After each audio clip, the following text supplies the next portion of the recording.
Hello, welcome to All-in-One United Tutorial. বন্ধুসকল আপোনালোকে মোৰ প্ৰথম ভিডিঅ'টো চাইছে সেইটো ভিডিঅ'ত মই আলোচনা কৰিছিলোঁ অসমীয়া স্বৰ বৰ্ণৰ শুদ্ধ উচ্চাৰণ কেনেকৈ কৰিব পাৰি আৰু সেইবোৰ শিকি কেনেকৈ আমি অসমীয়া ভাষা শুদ্ধকৈ শিকিব পাৰি ক'ব পাৰি আৰু লিখিব পাৰি তাৰ বিষয়ে আমি আলোচনা কৰিছিলোঁ। এইটো ভিডিঅ'টো মই আলোচনা কৰিম অসমীয়া ব্যঞ্জন বৰ্ণৰ কমেও 10টা বৰ্ণৰ বিষয়ে, যিকেইটা বৰ্ণ আমাৰ বিশেষকৈ মুছলিম সম্প্ৰদায়ৰ মানুহৰ লগতে ছাত্ৰ ছাত্ৰীসকলে এইকেইটা বৰ্ণৰ উচ্চাৰণ ভুলকৈ কৰাৰ কাৰণে সিহঁতে অসমীয়া ভাষা কওঁতেও শব্দবোৰ উচ্চাৰণ ভুলকৈ কৰে, লগতে অসমীয়া ভাষাৰ যিটো শ্ৰুতি মাধুৰ্য সেইটো নষ্ট কৰে। ফলত যেতিয়া আমি অসমীয়া ভাষা কওঁ তেতিয়া গম পোৱা যায় যে মই অসমীয়া ভাষী নহওঁ। মই বা আপোনালোকেও এনেকুৱা কৰা দেখা যায়।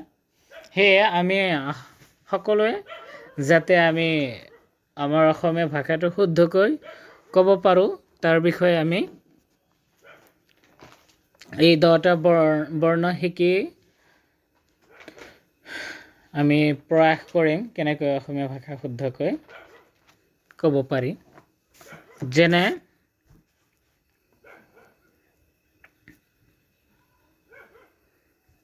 এইটো বৰ্ণ হ'ল ঘ, কিন্তু মুছলিম সম্প্ৰদায়ৰ মানুহবিলাকে এইটোৰ উচ্চাৰণ গৰ নিচিনা কৰে। ফলত ঘ বিশিষ্ট শব্দবোৰৰ উচ্চাৰণ গ বিশিষ্ট শব্দৰ নিচিনা কৰা দেখা যায়। ঠিক সেইদৰে এইটো বৰ্ণ জ, এইটোৰ উচ্চাৰণ ঠিকেই কৰে, কিন্তু এই বৰ্ণটোৰ উচ্চাৰণ ঝ নকৰি জৰ নিচিনা উচ্চাৰণ কৰে, যাৰ ফলত ঝ বিশিষ্ট শব্দবোৰৰ উচ্চাৰণো তেওঁলোকে জ বিশিষ্ট শব্দৰ নিচিনা কৰা দেখা যায়। ঠিক সেইদৰে এইটো বৰ্ণ ধ, এইটোৰ উচ্চাৰণ ডৰ নিচিনা কৰা দেখা যায়।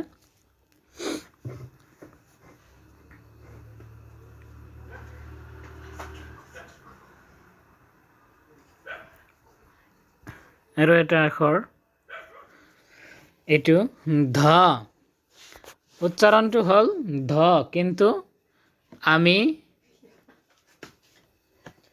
বহুত সময়ত দেখা পাওঁ এইটোৰ উচ্চাৰণ দৰ নিচিনা বহুতেই কৰে, যাৰ ফলত ধ বিশিষ্ট শব্দবোৰৰ উচ্চাৰণ দ বিশিষ্ট শব্দৰ নিচিনা, যেনে ধৰণৰ, সেইটোৰ উচ্চাৰণ যদি আমি দ বিশিষ্ট শব্দৰ দৰে কৰোঁ সেইটোৰ উচ্চাৰণ হ'ব দৰণৰ। গতিকে আমি যেতিয়া শিকিম এইটোৰ উচ্চাৰণ ধ, এইটো বৰ্ণ বিশিষ্ট শব্দবোৰৰ উচ্চাৰণ আমি শুদ্ধকৈ কৰিব পাৰিম। ঠিক সেইদৰে ভ, এইটোৰ উচ্চাৰণ আমি সাধাৰণতে বৰ নিচিনা কৰা দেখা যায়। সেয়ে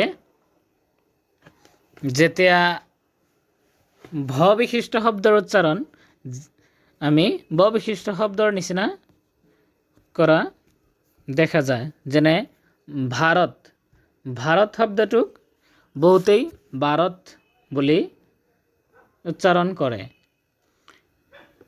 যেতিয়া ভাৰতক ভাৰত বুলি